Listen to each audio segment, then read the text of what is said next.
Good evening mga ka-listeners. Dito naman tayo sa divination talk natin. At bago ang lahat, magpasalamat muna tayo sa mga taong naging way, naging daan na tuloy-tuloy itong talk natin. At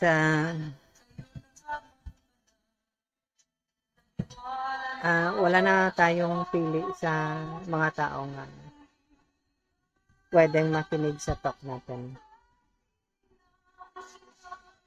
Lahat po qualified. As long na as yung tema ng talk natin is masusunod nila, magagawa nila.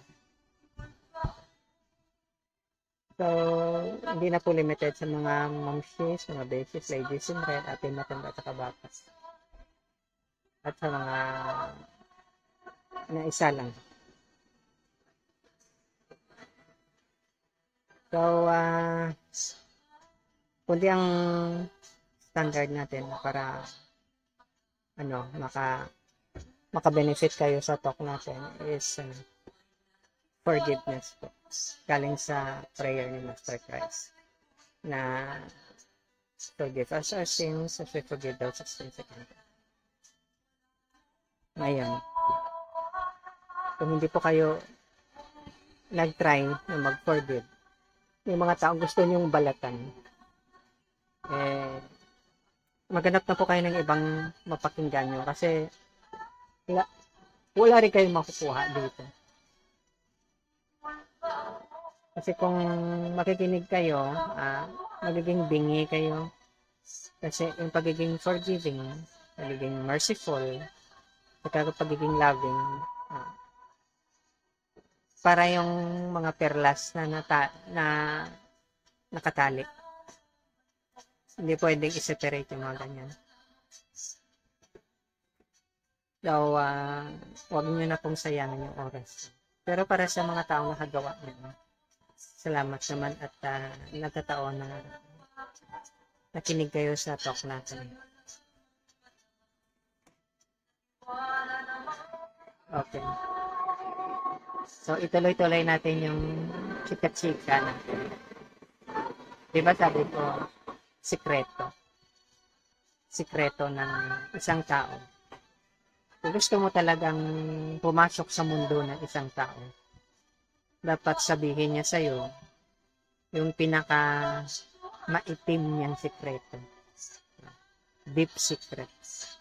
Kasi yung mga magulang natin, may mga secret din yan. Kung hindi nila sasabihin sa inyo yung sikreto nila, na pilit nilang tinatago sa totoo lang sa inyo, hindi lang sinasabi as it ideal yung parents natin. Pero may sikreto yan sila. Kung hindi nila inattempt, sinubukan na sabihin yung sekreto nila sa atin, ibig sabihin ayaw na talaga nilang pumasok tayo. Ikaw na anak ka sa mundo niya.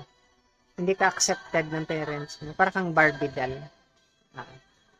So ngayon yung relationship na walang trust, hindi bukas yung sekreto. Pag pumasok ka dyan na hindi bukas yung sekreto ng isang tao sa'yo, panakip butas ka. Pantakip ka sa butas.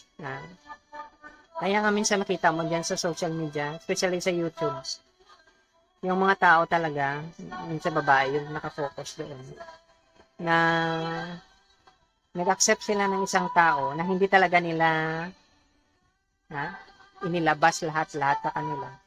Yung sekreto nila, ginagawa nilang panakip butas yung isang tao. Kunwari, nagkarelasyon sila, nagkapamilya, o ano-ano, pero panakip butas yun.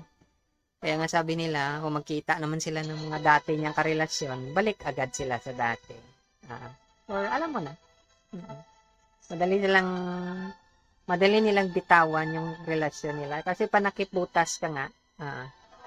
So, minsan iiwanan talaga nila buong pamilya, including mga anak. Ganon yun. O kung di man nila iwanan yung anak nila, dapat alam mo kanong reason bakit. Kasi yan hindi pwedeng walang secret. Kasi yung secret na yan, parang anino yan. Hindi mo yan maiiwasan. Hindi mo maiwan-iwanan. Talagang gusto mong saliwanag ka. Bitawan mo yung anino mo. Bitawan mo yung sekreto mo.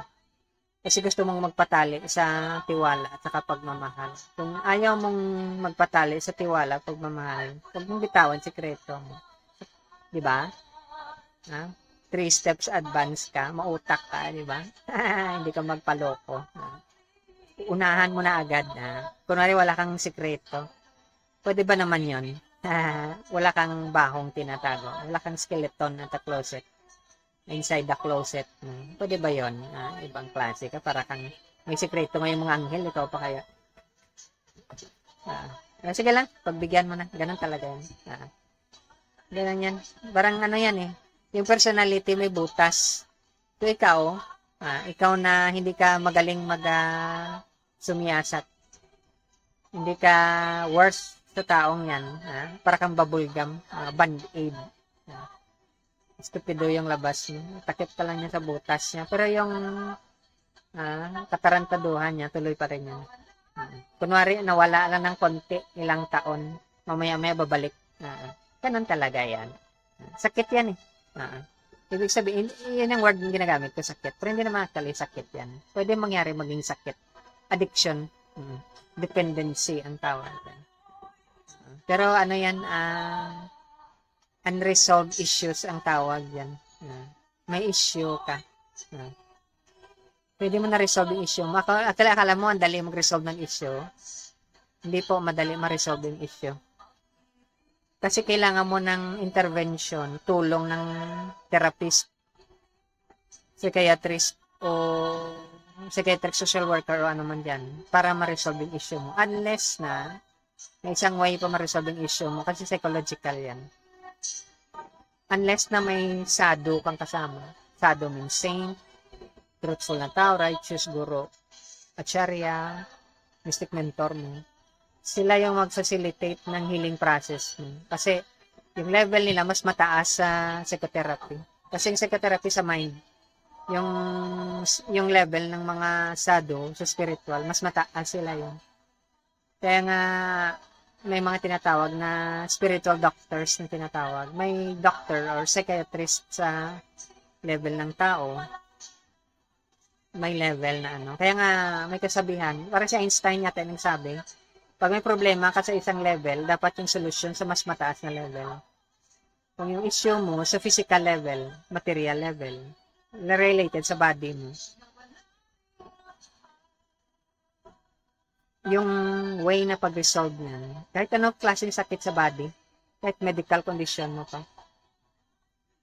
sa level ng mind, yung healing process. Alam na yun, established na yun sa field ng science. Sa level ng mind. Pero pag sa level ng mind yung issue mo, may depression ka, may addiction ka, dapat sa level ng spirit yung resolution, pataas na pataas. Ikaw sa level ng spirit problema mo, yan ang problema, hindi problema. Kasi sadhu na yun, pwede makatulong.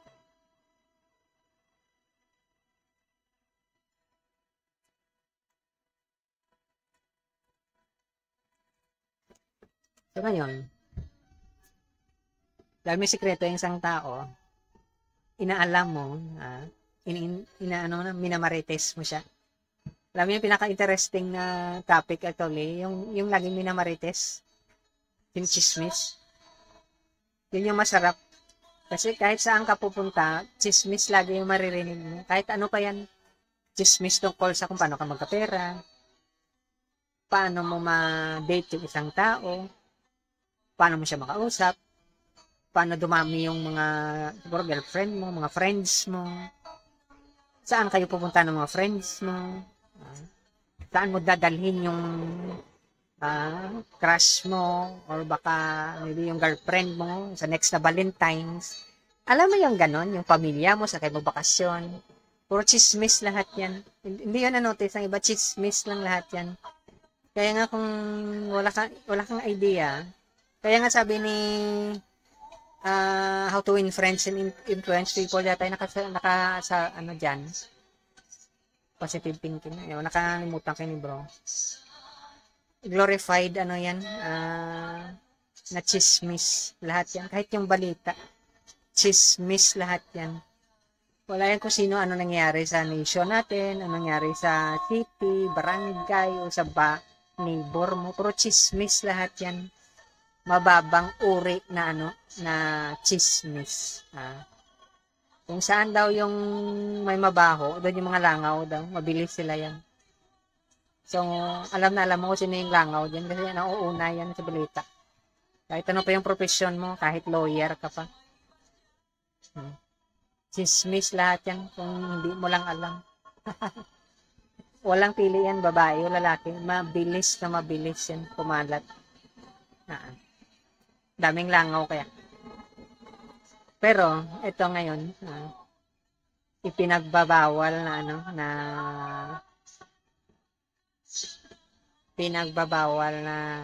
sabi nila? Technique. Pinagbabawal. Totoo naman, pinagbabawal ng technique. Kahit si Master Christ nagsabi na hindi i-reveal to sa mga langaw. Kahit sa Bhagavad Gita. Kahit saan man, pinagbabawal na technique. Yung i-chismis mo yung kwento ng Godhead. Kasi pag chinismis mo siya, magka-interest siya sa'yo. Alam mo na, pag chinismis yung isang tao, di ba, pupuntahan ka niya, i-confront ka niya, bakit mo naman pinagkakalat yung tungkol sa akin? Ganun naman talaga yan, babae, lalaki. Pero may mga tao talagang mahilig mag-chismis. So, alam mo na yung level niya. Kung sa mga alam mo na kung anong klase siyang langaw.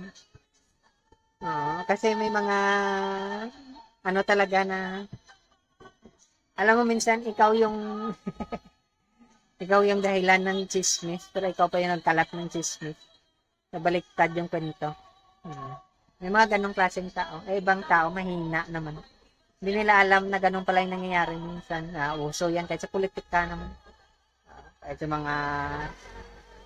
Kahit sa mga criminal cases, gano'n naman talaga yan. Yung mga ina-advise ka minsan yung iba na dapat hindi ginagawa, pero ginagawa din nila. Ganun. Meron nga dyan, sabi nila pag yung FBI daw, personal statement ng isang tao, FBI, pag pinagtripan ka, masangkot ka sa kaso. Wala kang kaalam-alam. Ganon yan. So, ganon yung mga taong magagaling sa, alam mo yung mga investigator, mga magagaling sa chismis yan. Hanapan nila yung pinakamabahong part ng chismis. Alam mo yung parang itchas ng manok. Aamuyin mo pa. Alam mo mabaho na. So, ganon yan. So, gawin kang panakip butas. Kasi hindi mo alam yung So, ngayon, pasensya na. Pasensya na, Lord. Kasi sabi mo, hindi ka dapat i-chismis. Marites. Ngayon, minamarites kita. So, ngayon, marami na kami magmamarites sa'yo. So, ngayon. Sabi ni John, balik tayo sa Bible study. Sabi ni John, God is love daw. Pagmamahal. So ngayon, dinagdagan ito kasi yung sumulat daw ng ibang libro sa New Testament, si Paul daw. Sabi niya, yung pagmamahal daw, hindi nag-give up yan. Yung totoong pagmamahal, hindi titigil yan. Walang katapusan yan. Tapos mas uunahin niya pa yung iba kaysa sa sarili niya. So, pag sinabi na isang tao na mahal ka niya, unahin niya yung sarili niya, yung luho niya, yung kabaliwan niya, yung katarantaduhan niya, yung trip niya, unahin niya pa kaysa sa'yo, walang love yan. Panakip butas, walang pasensya ka na ha. Takip ka kasi, mukha kang takip. Okay.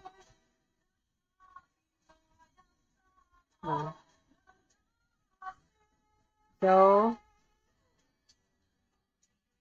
hindi siya naghahangad ng bagay na wala siya. Hindi nga siya mayabang. Hindi lumalaki yung ulo niya. Hindi niya pinipilit yung sarili niya. Hindi niya sinasabing, ako muna. Panghuli ka lang. Kasi hindi pa ako tapos eh. Walang ganyan. Hindi siya nagwawala. At hindi niya binibilang yung kamalian mo. Hindi niya nakikita yun. bulag na eh. Bulag daw yung pag-ibig. Yun yung idea dyan. So, ibig sabihin kung mahal ka ng isang tao, wala siyang nakikitang kapintasan mo. Oo. Yan yung ano ng isang tao. Kaya nga, pag mahal ka talaga ng isang tao, wala siyang itatago sa iyo. Lahat ng baho niya, ilalabas niya yan. Yung nangangamoy sa kanya, kasama na yung paa niya ha, wala siyang itatago sa iyo. Kung meron siyang bagay na tinitira sa sarili niya na tinatago pa, hindi yung pagmamahal. Ganon yan. Ganon lang kasimple yung standard. Kasi yung standard ng pagmamahal, lang love, perfection. Kaya nga hindi pwedeng may love sa mundong ito, except sa love ng mga sadhu or mga saintly na tao, righteous, truthful. Kasi perfection yung standard nila, napakataas na standard yun para sa isang tao. Para sa demon, mataas yun. Kaya kung hindi ka demon, madali lang sa'yo yan. Pero pag demon ka, napakahirap. Kasi perfection yun eh. Alam mo yung ikaw na lang palagi. Ikaw na lang palagi. Alam mo yung ganon. Bakit bang kulit-kulit mo? Bakit gusto mo pang malaman yung mga baho ko? Alam mo namang mabaho yung paa ko. Hindi nga ako naghuhugas tuwing gabi. Parang ganon. Pero hindi mo alam. Kasi yung pagmamahal, perfect yung hinahanap niya. Walang imperfect na hinahanap yung pagmamahal. Ibig sabihin, kahit mapahiya pa siya, kahit ano pa yung mangyari, kahit alam mo naman may mga taong, sa buong Pilipinas, may mga certain places na may ugali yung isang tao na ayaw niyang mapahiya siya. Oo. So, yung mga ganong klaseng tao, grabe yung magtago ng sikreto. So, kung maka-encounter kayo ng mga ganong klaseng tao, mag-ingat ka. Kasi mamamatay muna yan bago niya ilabas yung sikreto niya. So, ibig sabihin, panakip butas ka. Ibig sabihin, kung hindi nag-successful yung nauna niyang relasyon, anak ko, parang resealable cup ka ng soft drinks. Ikaw yung pangtakip niya. Hindi ka totoo talagang mahal niya. So, ibig sabihin, pag nagkita ulit sila, nagkaroon sila ng chance ng karelasyon niya, dating gawi yun. Ganon yan. So, ganon talaga ang buhay. Pasensya ka na, mukha kasing takip. So, ganon yan. Na ngayon, so, nasisiyahan yung pagmamahal sa katotohanan. Ibig sabihin, wala siyang itatago. Wala siyang ititira. Hubad siya. Ibig sabihin. Wala nang saplot. Wala nang itatago. So, ibig sabihin, kahit nakadamit ka na makapal, hubad na hubad ka sa taong mahal mo. Kasi wala ka talagang sikretong itatago. Ganoon yung pagmamahal. Masaya siya sa katotohanan, na alam mo yung totoong pagkatao niya. Pero kapag nagkaroon ka ng relasyon, kahit naging asawa mo pa yan, o pang ilang asawa mo pa yan, pag may ititira siyang sikreto sa sarili niya, pasensya ka na, mukha kasing pang takip butas pasensya ka na. Okay. So, kaya kanyang sampalin, tadyakan, murahin. Kaya kanyang layasan, iwanan, para kang itchas. Alam mo yung ganun? Kasi walang katotohanan. Takot siya sa katotohanan. Yung pagmamahal na totoo, hindi takot sa katotohanan. Kaya nga yung kwento na yung prostitute, babatuhin sana siya. Alam niya naman siguro kung sino yan, di ba? Alam niyo yung story na yun, prostitute. Pinahusgahan siya kay Master Christ. Sabi ni Master Christ, wala kang kasalanan sa akin. Ganon yon yung pamamahal. Kaya nga hindi ka takot dahil ang pagmamahal totoo. Truth kasi yung hinahanap mo. So bago ka makipagrelasyon, pagbigyan mo muna yung isang tao. Huwag ka muna magmadali. Kasi natural lang magsinungaling yung isang tao. medyo plastic muna yan. So, tatagal pa yan. Kasi alam ko naman, pag may trauma yung isang tao, hindi naman totoo yan talaga yung pinapakita niya sa'yo. Kunwari masaya, kunwari nakatawa. Ay, sino ba naman yung walang sikreto? Ha? May sikreto ngayong Diyos, ikaw pa? Nako, ang galing mo naman. Talo mo pa yung Diyos. Eh ngayon, yung Diyos nga, ha? Sinasabi niya yung sikreto niya sa mga sado, sa mga righteous na tao. Ikaw pa kaya? Eh, dahil ayaw mong sabihin yung sikreto mo, ibig sabihin, dalawa lang yung, ano niyan, baka hindi ka pa nakamove on, baka demonyo ka lang talaga. Kasi yung mga bukas ng third eye nila, yung mga saintly, hindi yan magtatago sa'yo, kahit anong mangyari. Kahit bitayin mo pa yan, hindi yan magtatago. Oo. So, ganon yan. So, ang katapusan is yung pagmamahal hanggang katapusan. So, kung yung katawan is yung katapusan, hanggang katapusan yun, hindi yung magbabago. Walang pagbabago doon. Kasi very transparent yun. Ganon yan. So,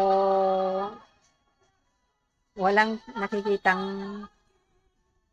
kadiliman yung pagmamahal. Kasi lahat inilabas mo na. Ganon yan. So, ganon yung intriga pala kay mas sa Godhead. Mas gusto niya pala na bukas yung isang tao. Sabihin mo na, ikaw naman. Sige na, ilabas mo na. Huwag mo nang itago pa. Ang arte-arte mo. Ganon yan. Kaya nga si God, siya yung sabi niya, huwag niyo sabihin yung sikreto ko. Ha? Sikreto ko yan eh. Pag sinabi niyo, hindi matatali ako sa isang tao. Ganon yun. Pag sinabi mo sikreto mo sa isang tao, matatali ka sa kanya. Ha? Kaya nga, kahit sino pa yung kaharap mo, yung sinuka ka man, wala pang plano yung isang tao maging kaibigan mo, maging friend mo, maging karelasyon mo, o maging maybe asawa mo later on, o husband or wife, kung hindi niya ilalabas yung sekreto niya. Ganon yan. Wala yan. So, ikaw, pasensya ka na pag tumama ka sa mga ganong klaseng tao. Minalas ka lang talaga. Kasi yung mga ganong klase tao, pinalaki sila sa mundo ng kasinungalingan. Mabigat sa kanila yung maging totoo. Kala mo friends kayo sinungaling yan. Yung sinasakyan ka lang, sasakyan kita. Kung sasakyan mo rin ako, ang totoong tao, totoong-totoo talaga yan. Wala yung itatago sa'yo. Kasi tanggap ka ng isang tao, kahit mabaho pa yung paa mo. Kahit hindi ka pa nagugasto yung gabi bago ka matulog. Tanggap ka niyan. Kasi sinabi mo na agad. May pareho kayo. Kaya maligo kayo sabay. Okay, ganun yan. So, ganun yan. So, yung mga sadhus, ang isang tawag sa mga sadhu, very unusual to. Bihira niya itong marinig. Pero ito talaga yung nature ng mga sadhu. Mga rasika bhaktas yan sila. Expert sa relationship yung mga sadhu. Alam nila ng klase ng relationship. Kung yung pinapasok mo na relationship. Sila lang yung capable mag-determine kung ano talagang totoo na relationship. Except sa mga sadhu, walang nakakaalam ng totoong relasyon. Kasi sa kanila lang ni-reveal ng Godhead kung ano yung totoong relasyon talaga. Kaya tawag sa kanila, ang common na name sa kanila, sadhu, pero ang totoong tawag sa kanila, rasika bhaktas, yun sila. Mga lovers. Sila yung totoong lovers talaga. Alam nila kung ano kalalim yung pagmamahal, yung pag-ibig ng isang tao. Pero dahil yung kaalaman nila, hindi naman nila nagagamit yun para sa pansarili nila. So, hindi nila nagagamit yun sa kapwa nila tao. Hindi yun nila ginagamit doon. Ginagamit lang nila yung relationship nila sa Godhead. Pero alam nila kung gano'ng kalalim yung isang relasyon. Nakikita nila yan. So, yung relationship na yun, na nakikita ng mga rasika bhaktas or mga sadhu, Hindi mo yun malalaman, matutunan sa pag-memorize ng mga scriptural verses. Dapat bukas yung third eye mo talaga. Kasi yung sadyang may bukas lang yung third eye, yung nakakaalam yan. Sila lang yung connected sa Sabda Brahman yung tinatawag. Kahit ano pa yung mga prayers sasabihin mo, pag hindi bukas yung third eye mo, wala yan. Rituals yung labas yan. Yun yung hindi alam ng iba. Kaya nga, sinasabi ng mga sadhu, dapat bukas yung third eye mo para makita mo yung totoong relationship. So, yung mga relationship na napakalalim. Kaya nga, sinasabi lahat ng scripture sinasabi, dito dapat i-reveal sa mga tao. Na walang austerity, o ibig sabihin, hindi bukas yung third eye nila. Kasi mga yan sila, yung mga mababaw na uri. Langaw, yung mga ganong klase. Yung mga fruits, may fruit fly siguro. Pero yung typical na langaw, hindi yan pumupunta sa mga sa mga fruits. Ganon yan.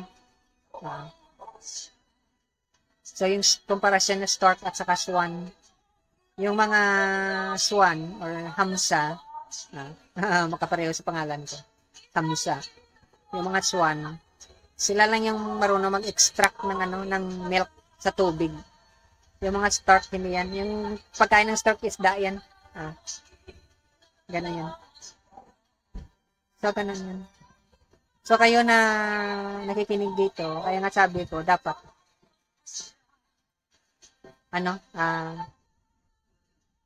marunong kayo mag-forgive kasi iyon yung first na requirement. Kaya nga yung mga Resika Bhaktas, sa early in the morning, pag nagkita sila, mag-bow down agad yun sa isa't isa. Please forgive me sa lahat ng mga offense na hindi ko alam na nagawa ko sa iyo. Conscious or unconscious man ako, i-forgive mo ako. Ganon yung step doon. Hindi yun na alam ng iba, pero yun yung first na step. Kaya nga, baka kala ng iba, napulot lang to sa Bible, hindi. Gawa yun ng mga sadhu. First thing in the morning na magkita, mamit ng isang sadhu, bow down ka agad, baka mag-ask ng forgiveness. Ganon yun. Kasi hindi mo alam, baka na-offend mo siya, magiging bulate ka next life mo. Antindi. Kaya nga, mad elephant, minsan yung comparison doon. Para kang nakawalang elepante na takot sa daga. Ganun yun. Pero hindi naintindihan ng iba. May curse yun. Pag hindi ka naka-ask ng forgiveness sa isang sadhu, masumpa ka. Magiging hayop ka sa next life mo. Kahit Brahmin ka pa, na nag-perform ng Gayatri Mantra, sacred prayers, nag-perform ka ng fire sacrifice, pag nagkasala ka sa sadhu, maging hayop ka next life mo. Ganun katindi yung sumpa doon. So, kay ikaw, kung hindi mo alam, hindi ko naman sinabi na, although yung word ng sadhu, Sanskrit yon sa saint o righteous na tao, hindi ko naman sinabi sa mga, Vedic lang yon. Lahat ng religious practice, whether Christian ka man, sa Islam, kung ano man dyan, Farsi ka man, or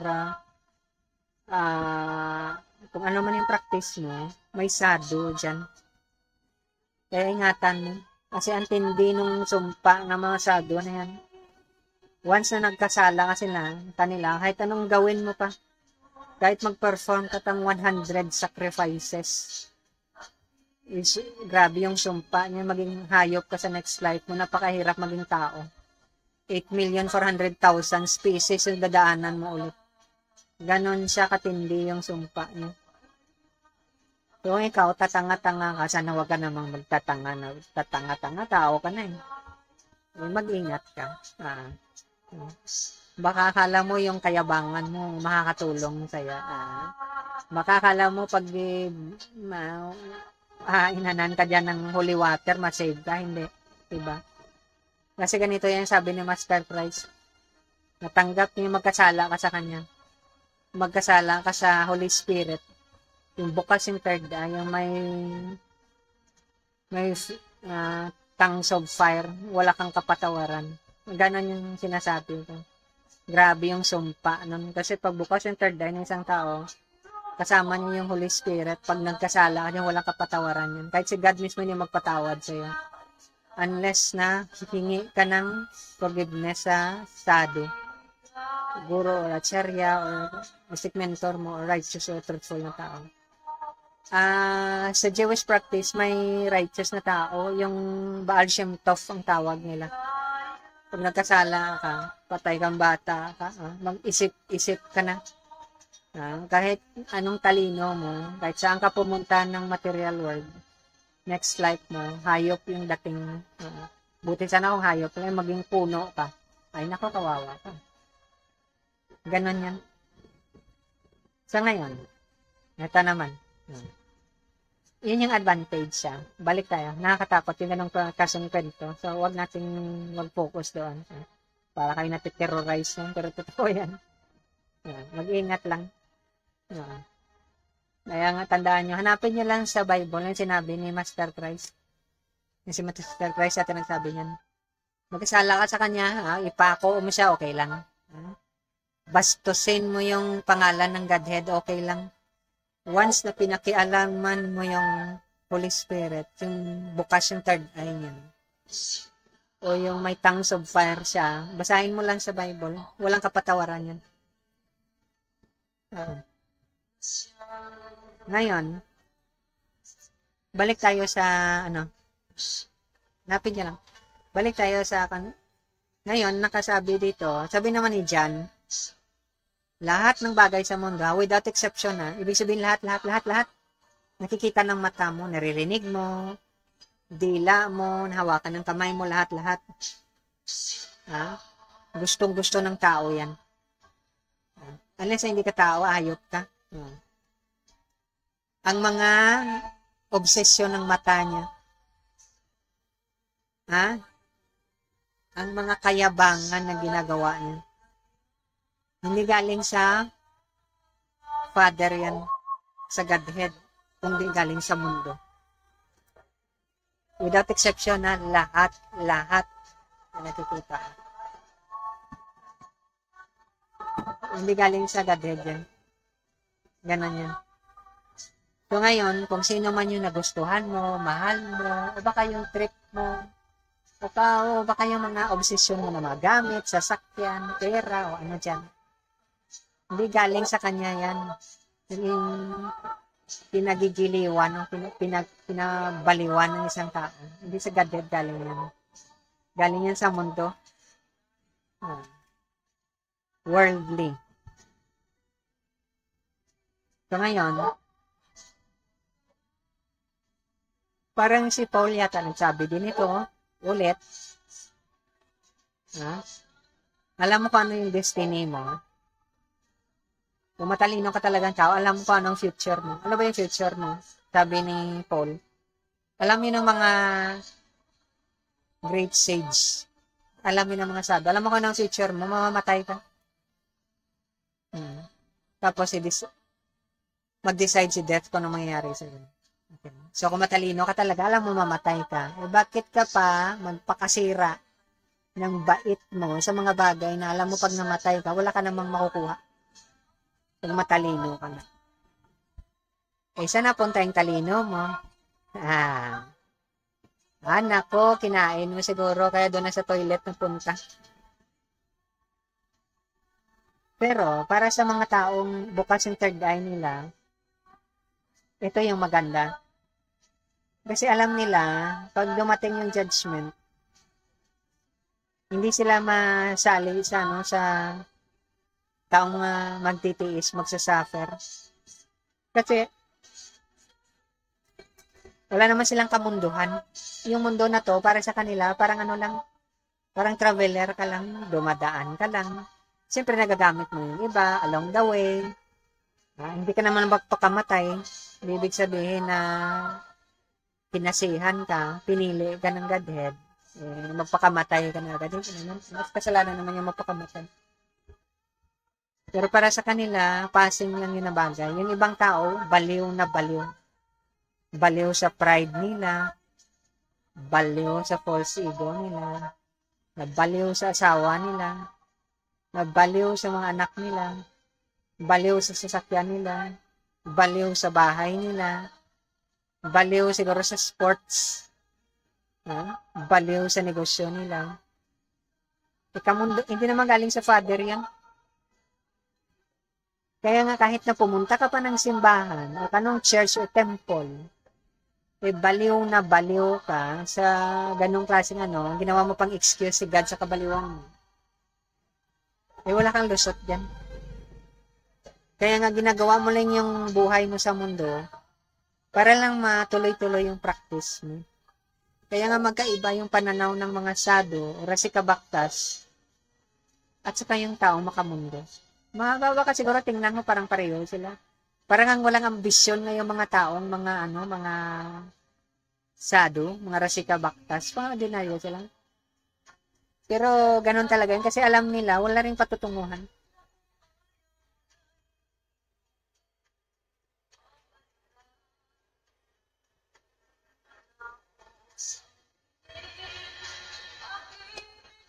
Ayun. Alam nila ng mga sadhus, mga rasikabaktas, yung citizenship nila hindi naman dito sa lupa. Iiwanan nila to. Para silang mga turista. Mga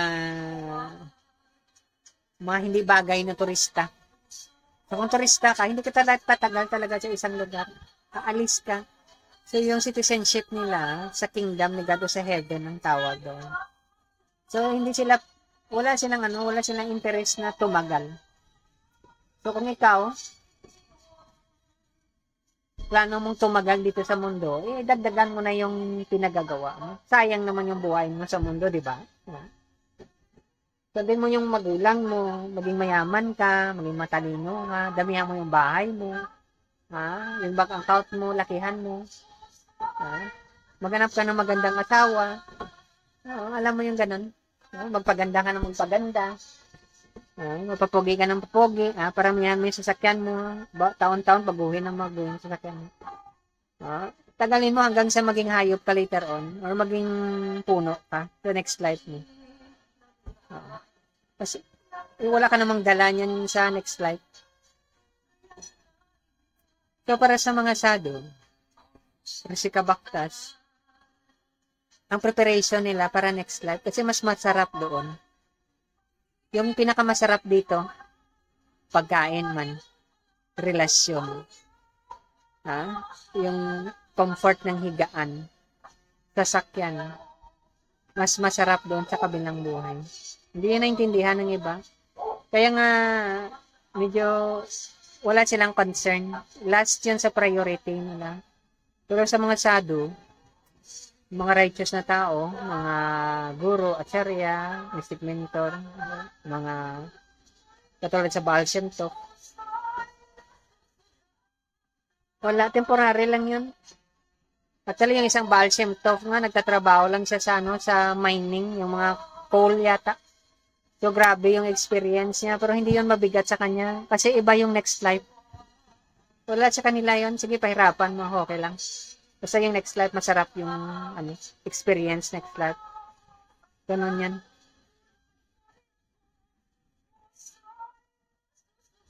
So ngayon, dalawa yung body na mangyayari. Yung kinocultivate ng mga sadhu, rasikabaktas, hindi physical body. So wala silang concern to physical body. Kaya nga binabawalan ng mga rituals. Walang rituals na dapat gawin. Kahit anong rituals, kahit na yung pag-chant ng Gayatri Mantra, binabawalan nga ng mga sadhu.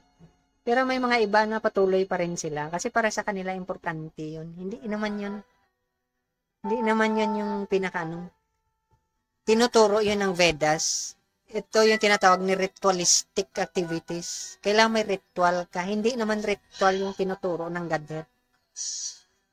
Kaya nga walang yung mga rasikabaktas o mga sadhu talaga. Wala silang rituals na pinaperform. Walang rituals na ginagawa. Yung parang katulad nito.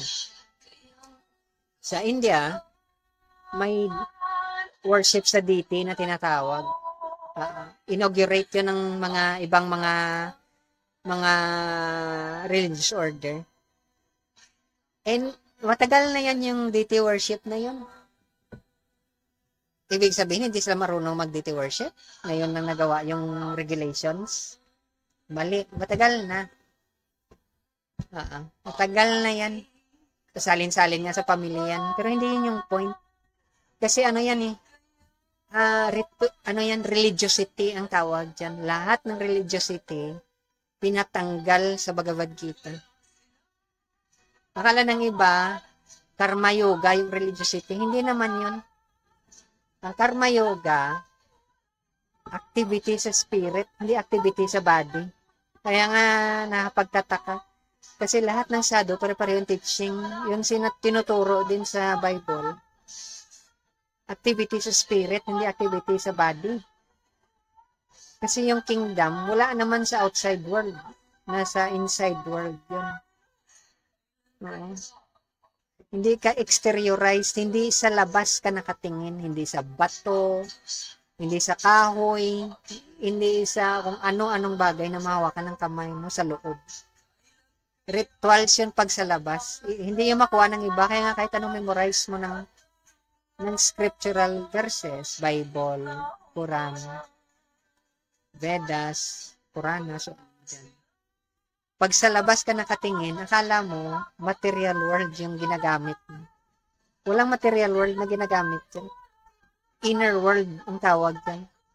Spiritual world. Kaya nga, yung mga sadhu, rasika bhaktas, yung spiritual body yung ginagamit nila, hindi physical body. Wala silang physical body na ginagamit. Kaya hindi mo makikita yung relationship nila. There is a possibility na makikita mo na parang gumagamit sila ng rituals, pero hindi yun nakasunod sa regulative principles. Kaya nga yung mga rasika bhaktas, so mga sadhu, pag nag-perform sila ng particular rites, not in order yun. Hindi katulad sa iba na dapat ito muna, ito kasunod, ito. Wala yan. Not in order. Pag binasa mo yung story ng mga pure na devotees, wala yung not in order yung regulative principle. Meron nga ang case dyan na nag-offer siya ng saging, yung balat yung binigay niya. Kung hindi ka rasika bhaktas, hindi mo maintindihan yun.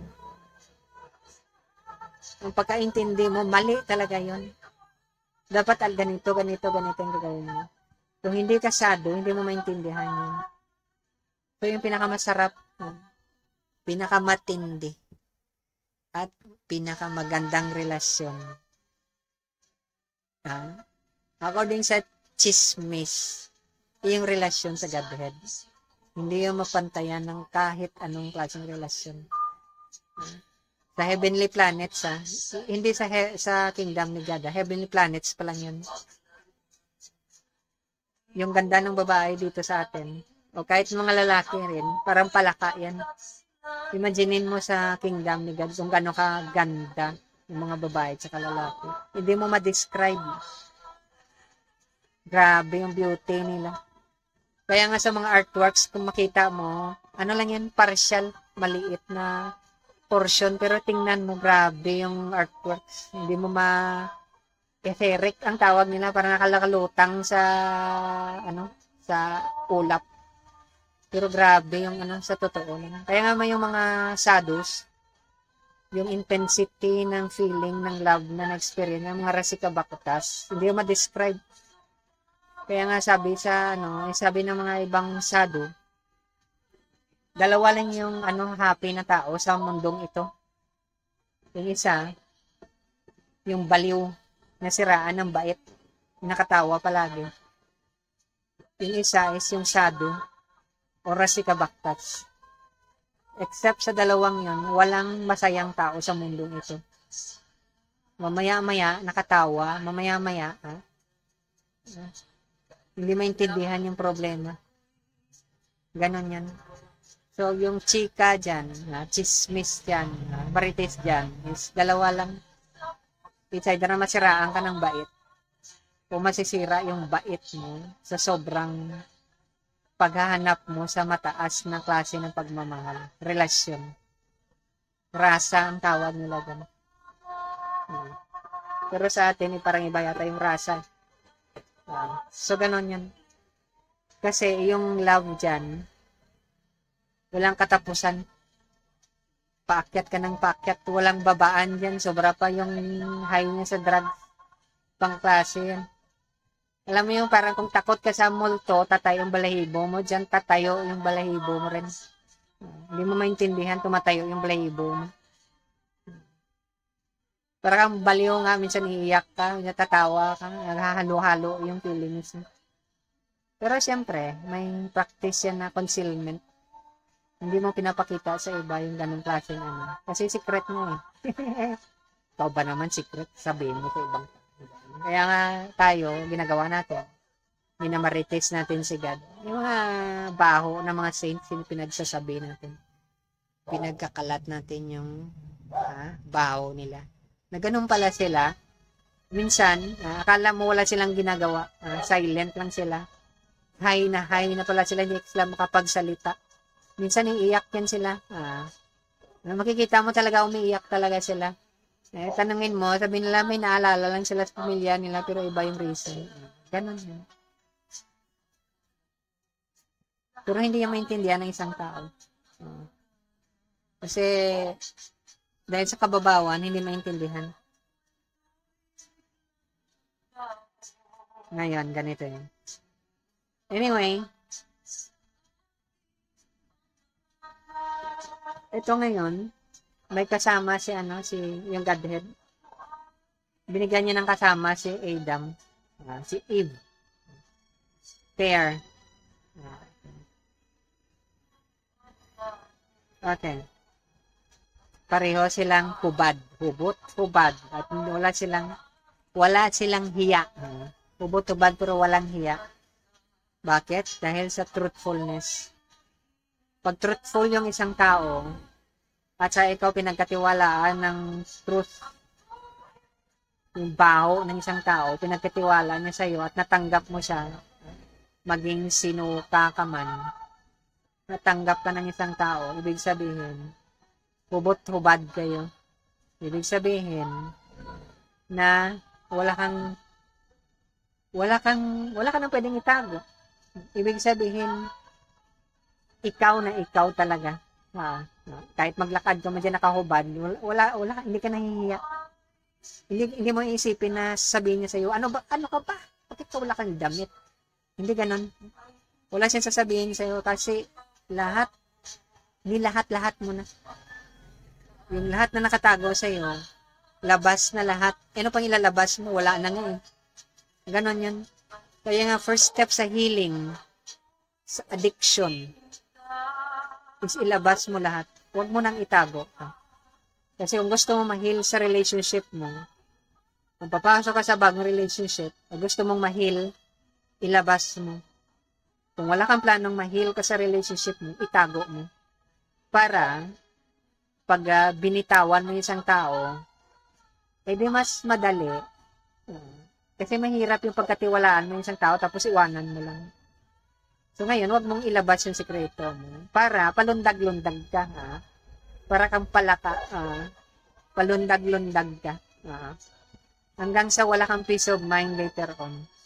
Pero kung gusto mo magkaroon ng peace of mind, lahat mo na, ilabas mo na lahat, maghubot-hubad ka na. Lahat ng baho mo, ilabas mo na, sekreto mo. Kasi yun yung way.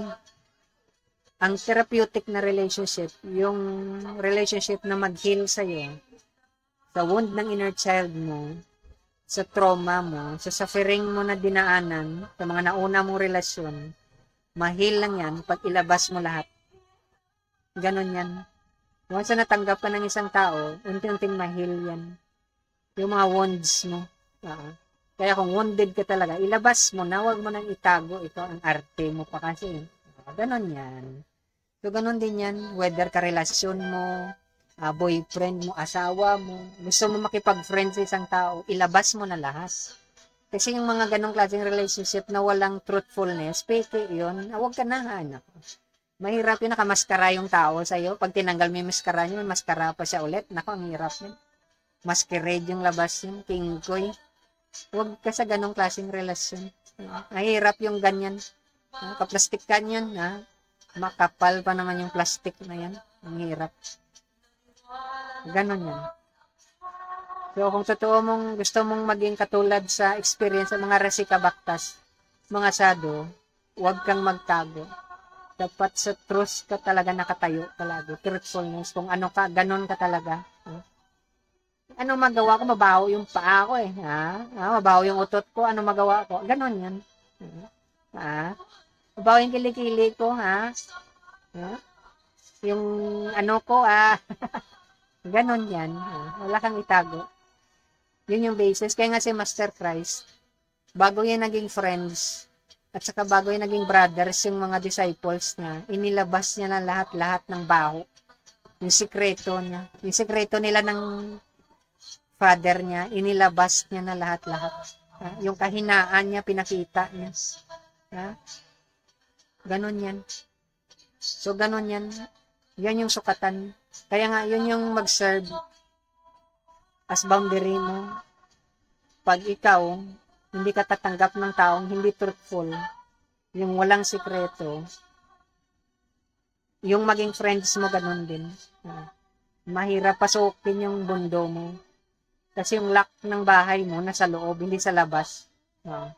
Hindi ka basta tatanggap ng tao na may bahid ng kasilungalingan yung buhay niya. Dapat wala siyang sikreto talaga. Labas, lahat. Nanghirap pa namang ganun. Dami pa namang sinungaling ngayong panahong ganito. Alam mo, ang dami kong alam niyan kahit mag-asawa na sila.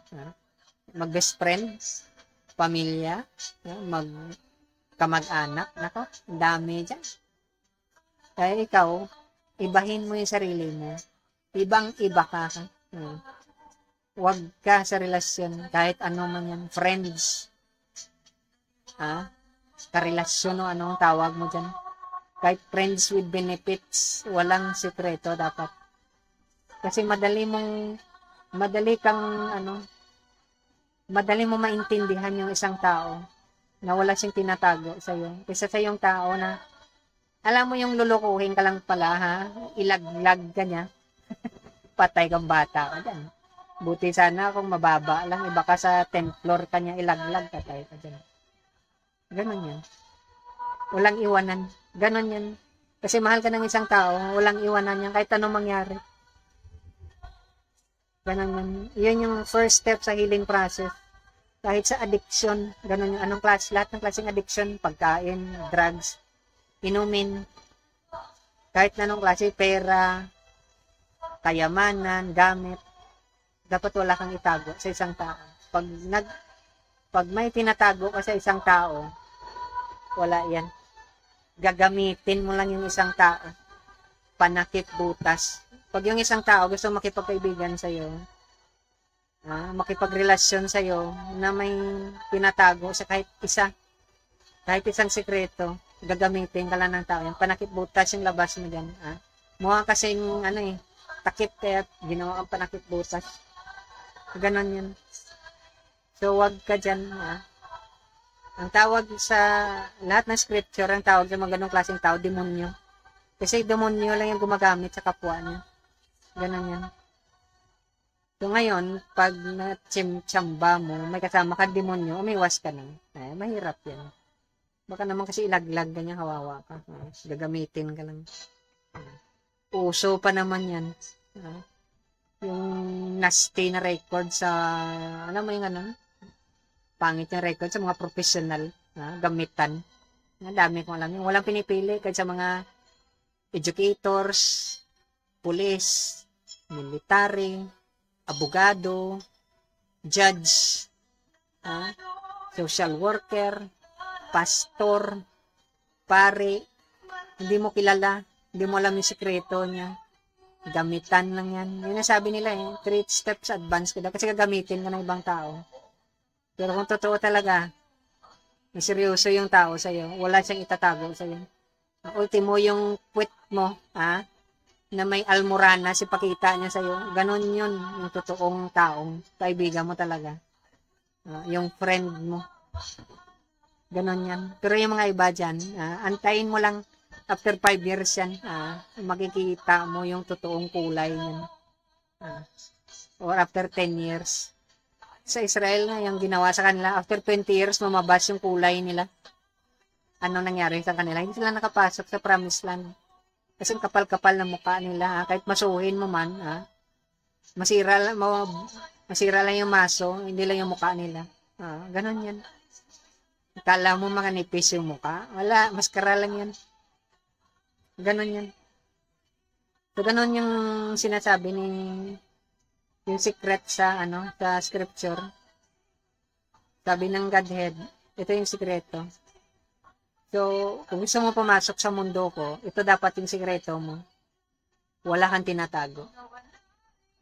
Truthful ka palagi. Kaya nga napakahirap kung ikaw may katarantaduhan ka, sumama ka sa taong truthful, napakahirap.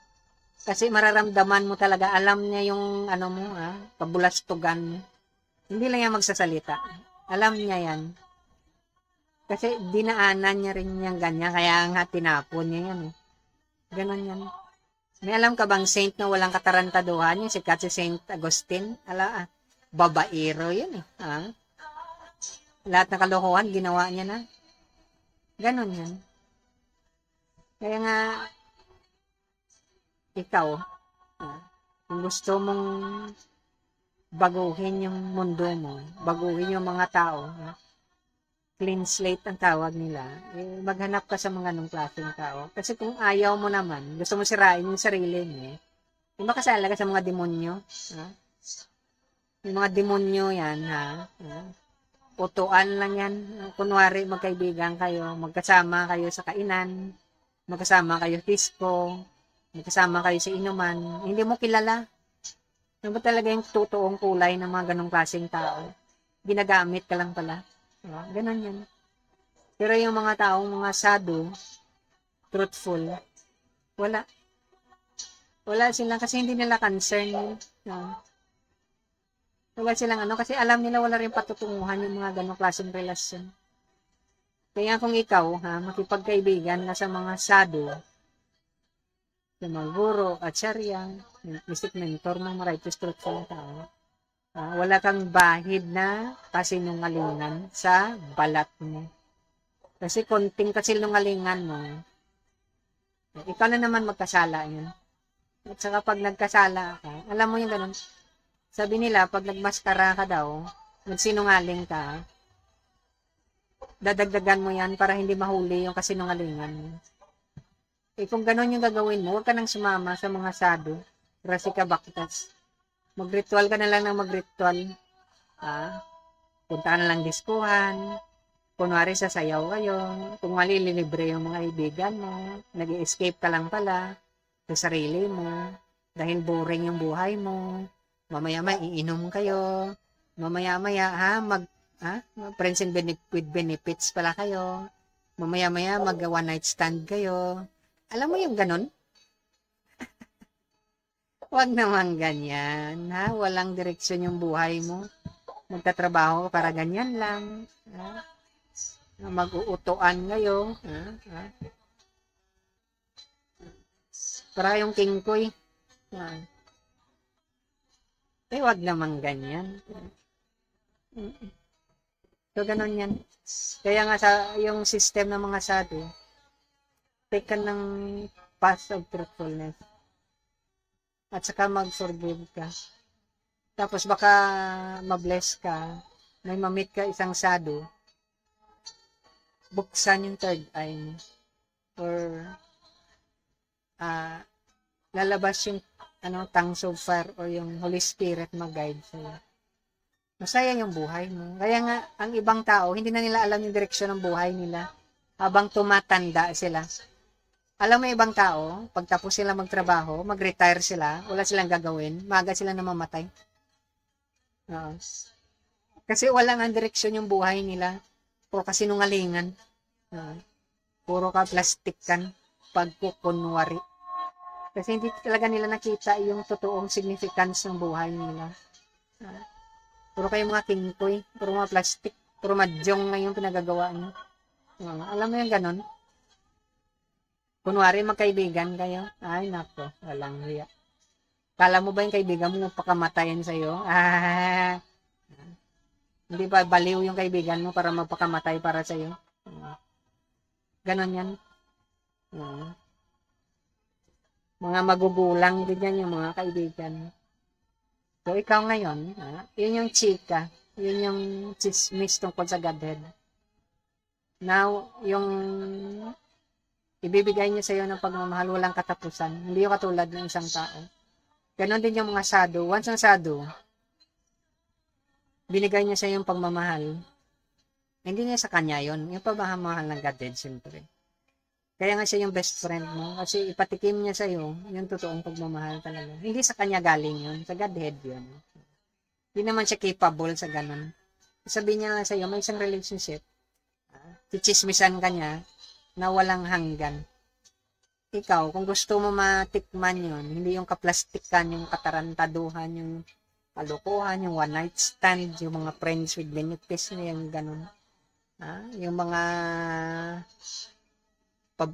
palundag-lundag na relasyon, para kang unggoy. Nag-uunggoyan kayo ng mga kaibigan mo, akala mo forever yung relasyon, mamamatay din kayo. Akala mo ganun, hindi ganun. Kaya nga, yung mga sado, mga rasika baktas, nag-iingat yun. Hindi yan nila basta-basta ibibigay yung chismis na yun. Kasi pag ikaw, marunong ka na yung chismis, makoncern sa'yo si God, yung Godhead. Bakit alam mo yung chismis tungkol sa akin? Ganon din yan, pag chinismis ka ng isang tao, mag-concern ka rin. Bakit chinichismis mo ako? Ano ka ba talaga? Ganon din yung Godhead. Pag chinismis mo siya, maging malapit siya sa'yo. So, yung mga sadhus, righteous na tao, guru as acharya, mga mystic mentor mo, o mga rasika baktas, mag-concern din si God sa'yo. Bakit chinichismis mo? O gusto mo talagang pansinin kita? Ganun yan. So, ngayon, pag pinansin ka na ni God, lahat ng hihingiin mo sa Kanya, ibigay niya sa'yo. Kaya nga si Dhruva Maharaj, yung kinuwento ko, alam mo yung binigay sa Kanya, isang planet. Eto, dahil sa napakabait mong bata, ibigay ko yung isang planet sa'yo. Ang tawag sa planet na yon sa English, Polestar. Yung Polestar na yon, yung planet, doon naka-align ng lahat ng planetary system natin dito. Ganon yan. Ikaw ba naman, bakit ba maghanap ka pa ng malawak na lupain, malaking bahay, sasakyan, aeroplano, ibigay ka niya sa yung planet, ayaw mo na ganon? Huwag kang mababaw. Dapat yung ambisyon mo mas mataas. Ganun yan. Bakit ka maghanap ng mga kaibigan? Naglulukuhan lang kayo. Hindi na ma-honest yung mga taong yan. Bakit? Kinuwento ba nila sa iyo yung totoong baho nila? Hindi naman. Yung pinuwento na yung pitix-pitix. Kasi pag sinabi sa iyo ng isang tao, yung totoong sikreto niya, matatalian mo siya sa liig. Sino yung kaibigan mo na nagkakwento sa iyo ng totoong ugali niya para talian mo siya sa liig? Walang gagawa ng ganun. Ang gagawa lang nun yung taong mahal ka niya talaga. Mahal ka ng kaibigan mo, mahal ka ng isang tao, may asawa mo siguro. Or yung kapatid mo, yung pinakamadilim na sikreto niya sasabihin niya sa'yo. Dahil mahal ka na nga niya. Ganon yan. Gusto niyang itali mo siya sa pagmamahal mo. Yung ibang tao dyan, hindi niya gagawin yan. Ano, sira? 3 steps advance yung mga ganyan. Ganon yan.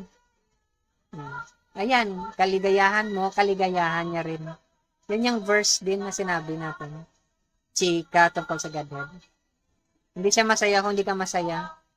Ayaw niyang mapariwara ka. Gusto niya truthful yung relasyon. Yung walang istiran. Ano mo talaga yung totoo mo? Ano mo talaga yung totoong mukha mo, kulay mo? Ganon yan. So, kayo, yun yung boundary nyo. Walang istiran dito Walang sikreto. Ilabas mo na lahat ng baho mo, pati yung mabaho mo, ilabas mo na. Ganon yun. Isama mo na yung almoranas mo. Ganon yun. Wala kang itago. Pag nagtago ka, maghanap-hanap ka na ng iba doon. Hindi tayo magkaibigan. Hindi tayo friends. Hindi tayo magkapatid. Yung nga sabi ni Master Christ, ang pamilya ko, ang kapatid ko, ang mga friends ko, yung sumusunod lang sa utos ng ama ko. Ano yung sabi ng ama ko? Sa katotohanan ka lang. Kung wala kang katotohanan, may sikreto ka pa, doon ka sa demonyo. Mas marap kayang buhay doon. Happy, disco, ay nakan, sarap. Lahat ng inuman, lahat ng pulutan nandyan. Ay, yan sarap. Ganon yan. Pero ibang klase yung pagtitiis mo sa bandang huli. So, ganun na yung mga mamshi, beses, ladies in red, ating matanda, at saka bata, at mga handsome guys dyan. Pumili kayo. Alin yung gusto nyong karelasyon. Ganun yung sinasabi ng mga sado o mga rasikabaktas. Ano yung klaseng relasyon yung gusto mo? Yung tapat, walang taguan. Hindi kayo nagtataguan dyan. Hindi yung laro ng mga bata. O yung utuan. Pumili ka. Kung gusto mo pumasok sa totoong relasyon, ilabas mo lahat ng bao para ma-heal ka sa wound mo, sa inner child mo. Para wala kang shadow na matira sa sarili mo. Okay? So, I hope so may napulot kayo. Konting chika lang yan. Sinismiss naman natin. Pasensya na, Lord, God. Hindi natin namin mapigil ang sarili naman na i-chismis ka. Kasi, imbis na mag-chismis kami ng, ibang tao, dyan wala namang kwenta, mag-chismis na lang kami tungkol sa'yo. Pero kasi ayaw mo, pasensya na. Huwag ka sana magalit, ikaw lagi yung topic ng chismis namin. Okay. Sige, thank you mga handsome guys at saka girls dyan. Sana may napulot kayo. Ingatan nyo yung chismis na yan. Huwag nyo ipagkalat.